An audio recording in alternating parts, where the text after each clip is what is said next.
it depends, bro. Like this is a scenario situation question. Mm-hmm. Like it gotta be.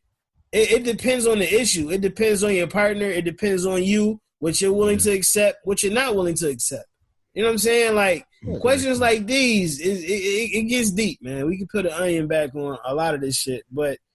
If you out here, I can say this. If you're trying, my grandmother always says, nothing beat a fail but a try. So if you busting your ass working and you trying and you in some financial trouble, but you got other shit to offer and we click, then we gonna rock. You know what I'm saying? Because I see the growth in you, you see the growth in me. But if you just on some OnlyFans shit with an air mattress and you trying to get bread, nah. I may bust a nut, but that's about it. After you bust that nut, then what? Because half the time after you bust that nut, you be like, damn, this bitch, fuck. What? Yeah, man. My first initial thought on it was just as, and it probably sticks to probably more as passionate as you were about it, Pete, though. But Chuck, you did bring up a good point about the whole idea of her being having a great motherly qualities and these in other different areas that maybe if it's not so bad, you can kind of go ahead and say, okay, you know what I'm saying, though, I can work with that though. But I don't know, it's just, I guess the whole joint is, you know what I'm saying, I was at the barbershop. This was 10 years ago, and Biz, who worked at the barbershop, was just like, yo, man, if the credit ain't right, man, don't do it. This is what he told me. And it kind of always stuck in my mind. So when I saw that up, it was just kind of I harkened back to that. So it kind of made me think of the question. She has to be open to development. Okay.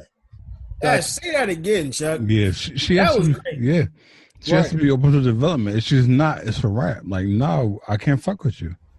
Because Amir, I was told the same shit too. Like, if they credit fucked up, don't fuck with them. You know what I'm saying? Because and if my credit's fucked up, you know what I mean? I feel the same way. Like, exactly, and that's why you shouldn't fuck with them. Right. You know what I'm saying? Especially if you trying to get your shit together. See, this the thing about relationships, man. If you, it's no such thing as having your shit all the way together. Mm-mm. But if you not together within yourself on some mental shit, you shouldn't even be in a relationship, period, man. Because you working on yourself. You got somebody that's maybe not willing to work on themselves. See, you working on yourself like, damn, I need to do that. But they don't know how to do it. So not only are you trying to work on yourself, but you trying to help them learn how to work on themselves as you learning this shit too. Exactly. Right. And that could fuck up development. So back to what Chuck said, if she not willing to develop, bro, like, or if he not willing to develop, it's a wrap. Yeah, it's a wrap. It ain't no fucking point, and y'all wasting each other's time. Mm-hmm, pretty much, yeah. Tina Turner said, "What's love got to do with it now?" Facts. That is fact. All right, man. Yo, I appreciate both y'all. You know what I'm saying? Though, y'all perspectives on it. You know what I'm saying? Though, kind of getting it deeper into kind of, you know.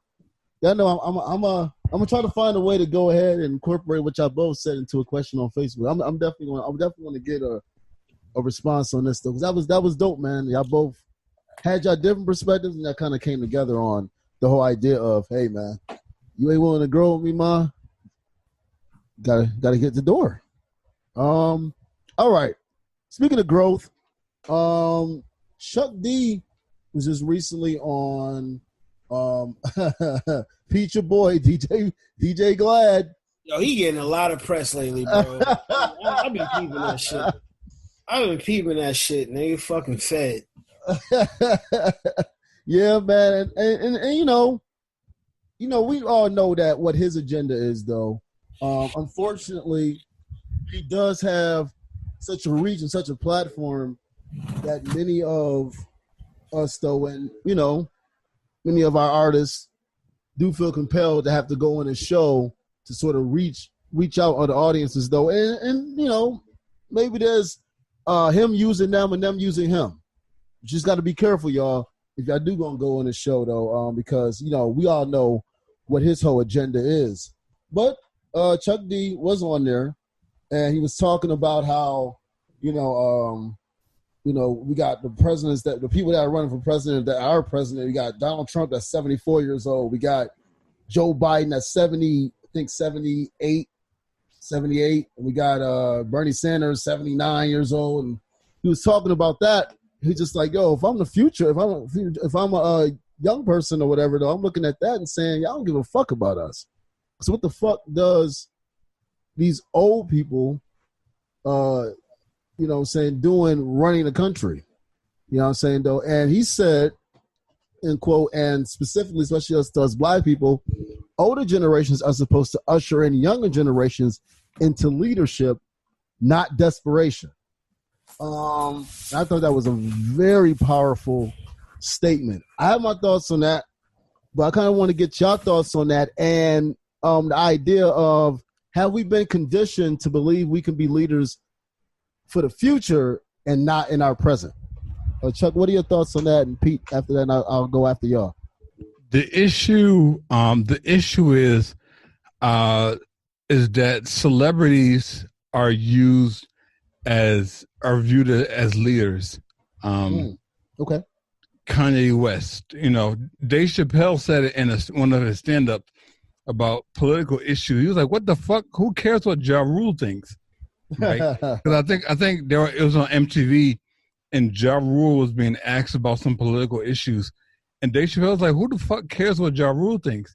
And if you look back to the '60s, celebrities were not used as spokespersons for important matters, but in today's world, that's rampant, right? We have Kevin Hart speaking out. We have, Nick Cannon speaking out.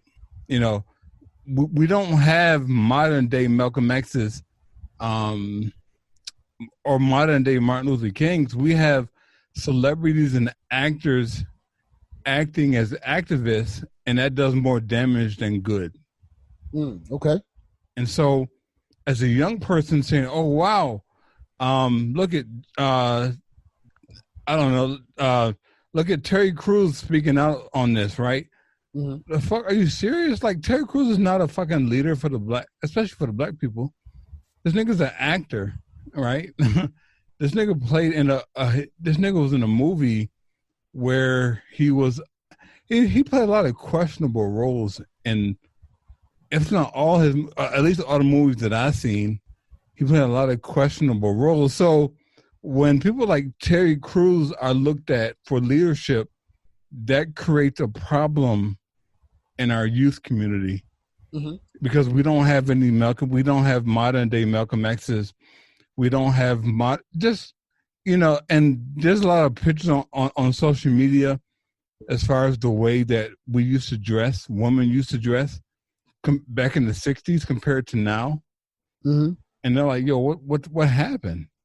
Yeah. That's what happened. You have celebrities, actresses and actors who are taking the place of true leaders, like Angela Davis was. I say was because I heard she went left. So, right, yeah, like, for example, just a couple of summers ago, I was teaching, mentoring a high school youth class, and we got onto the subject of, and this is a little different than what we're talking about. Well, we got on the subject of hip hop, rap, and they were asking me, did I know who Tupac was? I'm like, yeah, of course I know who Tupac was. I asked them, I went to a bunch of famous names. They said, yeah.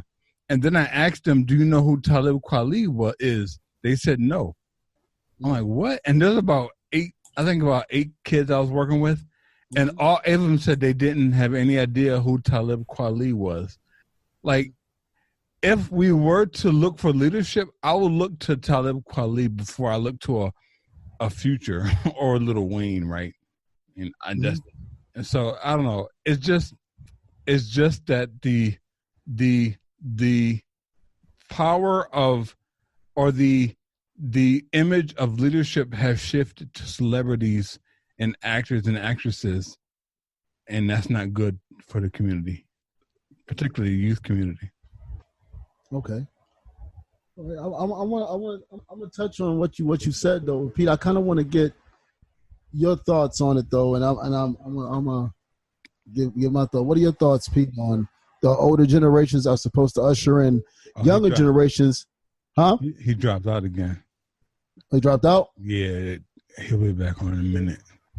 Okay. Well, all right, Chuck. All right. So I'll get into what you just said about the celebrities being sort of our new sort of used as our new quote unquote leaders in today's society. But just to ask you then, do you think then that discourages a lot of young people from believing that they can be the leaders now? Like you look at how when Malcolm X started, like I think like a lot of times we still have the old guard be the faces for black people, like Oprah, Al Sharpton. You could even say Minister Farrakhan to a degree. The only reason why I say with him is that I see with him is that he reaches out and to the young people to get them to go ahead and be the leaders that they need to be. So I see that from him. Mm-hmm. But, you know what I'm saying, though, so like even with the Jesse Jacksons or, you know what I'm saying, though, like right now we have Michelle Obama like going to be 60 soon. Like, you know what I'm saying? It just seems like we tend to look to these people to go ahead and be these bold brass sheep instead of being the people that are there more or less for counsel and putting our young warriors and our young lions at the forefront of black revolution. You know what I'm saying, though? And people, because you got to think like Huey P. Newton, young. Yeah. Stokely Carmichael, young. Yeah. Shit, Malcolm X was young. Right. Malcolm X. Martin Luther King. They were Fred Hampton. Yeah, they're young, yeah. Right, and I think now it seems like we got the same old people out there. You know what I'm saying? Like, we're still looking for Al Sharpton to tell us what to do and to be at the forefront.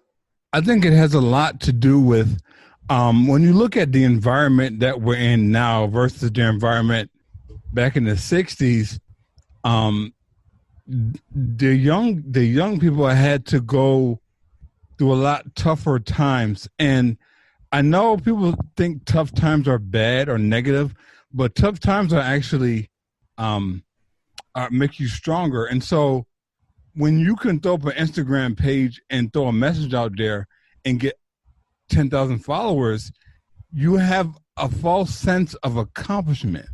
Like, oh wow, I have an Instagram with 10,000 followers, right? But you weren't out there like they were back in the 60s in the streets, you know, marching and getting spit on, getting fire hosed, getting dogs sicked on you, but you're still out there day after day, right? You may get beat down by police officers one day, and the next day you're out there. But versus today, in today's world, you can put a video up and do a video the next day with no harm. Yeah. Right. So there's no pressure, you know, and I'm not saying it's entirely bad, but the optics, to use Pete's word, the optics are a little bit are different, you know, versus today versus back in the 60s, where you put a message out there back in the 60s, something potentially could happen to you really bad. Right. But in today's world, like, once we wrap up this podcast episode, I can go on Instagram, do a video, and go to bed at night, right? I mean, I may have a comment on my post here or there, but more than likely, I'm not going to have somebody knocking at my door or have fire bombs thrown through my window, right? And again, it has to do with the amount of likes we get on social media, right? Yeah, man, this social media shit is deep, man. I really wish I didn't have to use social media, and I know that's bad, but for business, I have to use it. But social media is completely bad, especially for youth, because they get wrapped up in how many likes do I get? You know, how many comments did this post get? It could be a very powerful post that you put, but because you didn't